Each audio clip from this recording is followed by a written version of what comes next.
পাকা তাল দিয়ে যে এত মজার দারুণ নাস্তা রেসিপি বানানো যায় সেটা কিন্তু সত্যি আমারও জানা ছিল না।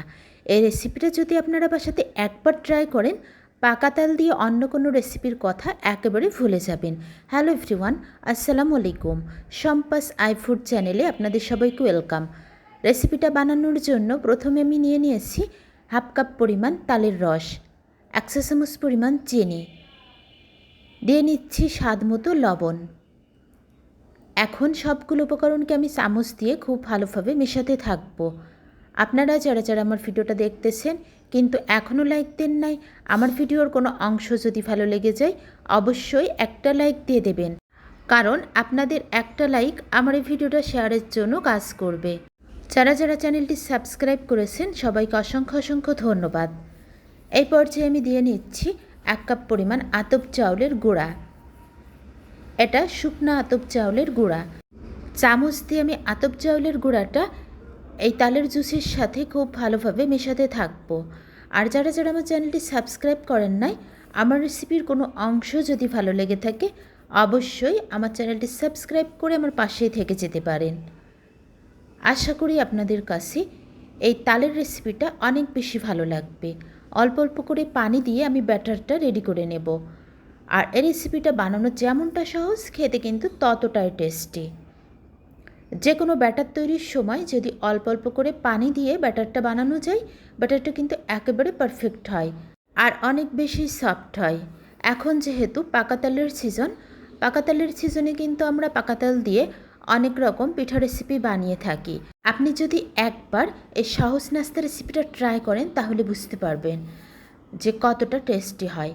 সকালের নাস্তা কিংবা বিকালের চায়ের আড্ডা অথবা বাচ্চাদের টিফিনের জন্য একেবারেই হেলদি অ্যান্ড টেস্টি রেসিপি।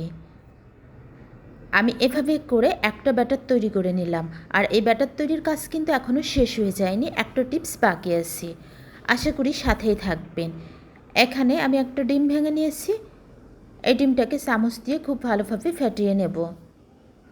এবার এই ব্যাটারের মধ্যে এই ডিমটা আমি অ্যাড করব। ডিমটা অ্যাড করে খুব ভালোভাবে ব্যাটারটাকে আবারও ডিমের সাথে মিশিয়ে নেব।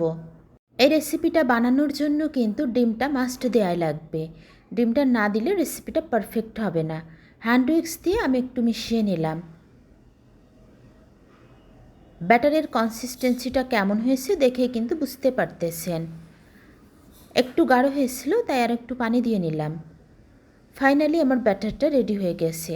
এখন কিভাবে আমি পাকা তাল দিয়ে এই মজাদার নাস্তা রেসিপিটা তৈরি করব সেটাই দেখবেন। চলুন বন্ধুরা, রেসিপিটা বানিয়ে নেওয়া যাক। আমার কাছে কিন্তু অসম্ভব মজা লেগেছিল পাকা তাল দিয়ে এই নাস্তা রেসিপিটা। আর এটা যে এতটাই কালারফুল আর এতটাই টেস্টফুল হয় আসলে সেটা আপনারা বাসাতে ট্রাই না করলে বুঝতে পারবেন না। অলরেডি আমি একটা ফ্রাই প্যান গরম করে নিয়েছি, সামান্য একটু তেল দিয়ে নিলাম। তেলটা স্প্যাচুলার দিয়ে আমি ফ্রাই প্যানের চারিদিকে একটু ছড়িয়ে নিলাম। এবার চামচ দিয়ে আমি ব্যাটারটা উঠিয়ে এই ফ্রাই প্যানে দিয়ে নেব। আসলে বাটিতে একটু ভর্তি হয়েছিল ব্যাটারটা, তাই আমি অর্ধেকটা পরিমাণ নিয়েছি আর অর্ধেক অন্য পাত্রে ঢেলে রেখেছি যাতে আমার বানাতে সুবিধা হয়। এভাবে করে আমি নাস্তার শেপটা দিয়ে নিলাম। 1 মিনিট কুক করলে কিন্তু এই নাস্তার এক পিঠ হয়ে যাবে। তারপর স্প্যাচুলার দিয়ে খুবই আলতোভাবে উল্টে নিতে হবে। যেহেতু এটা পাকা তাল দিয়ে বানানো হয়েছে একটু নরম প্রকৃতির হয়। মাশাল্লাহ, অনেক বেশি কালারফুল হয়ে গেছে কিন্তু নাস্তাটা। আর এই নাস্তাটা কিন্তু দেখতে যেমনটা লোভনীয় হয়, খেতে কিন্তু ততটাই টেস্টি হয়। আপনারা কে কে এভাবে পাকা তাল দিয়ে নাস্তা রেসিপি বানিয়ে খেয়েছেন সেটাও কিন্তু কমেন্ট বক্সে জানাতে ভুলবেন না। আর যারা কখনোই ট্রাই করেন নাই একবার হলেও কিন্তু ট্রাই করে দেখতে পারেন। সেমভাবে আমি সবগুলা নাস্তা রেসিপি বানিয়ে নেব। সবগুলা নাস্তা আমার বানিয়ে নেওয়া হয়ে গেছে। কেমন লেগেছে আপনাদের কাছে পাকা তাল দিয়ে মজাদার নাস্তা রেসিপিটা অবশ্যই অবশ্যই কমেন্ট বক্সে জানাবেন। এতক্ষণ সঙ্গে থাকার জন্য অসংখ্য অসংখ্য ধন্যবাদ। সবাই ভালো থাকবেন, সুস্থ থাকবেন। ফিরে আসবো ইনশাল্লাহ বড় নেক্সট কোনো রেসিপি নিয়ে। আসসালামু আলাইকুম, আল্লাহ হাফিজ, থ্যাংকস ফর ওয়াচিং। ভালোবাসা দিয়ে রান্না করুন, আনন্দের সাথে পরিবেশন করুন। Cooking with love, serving happiness.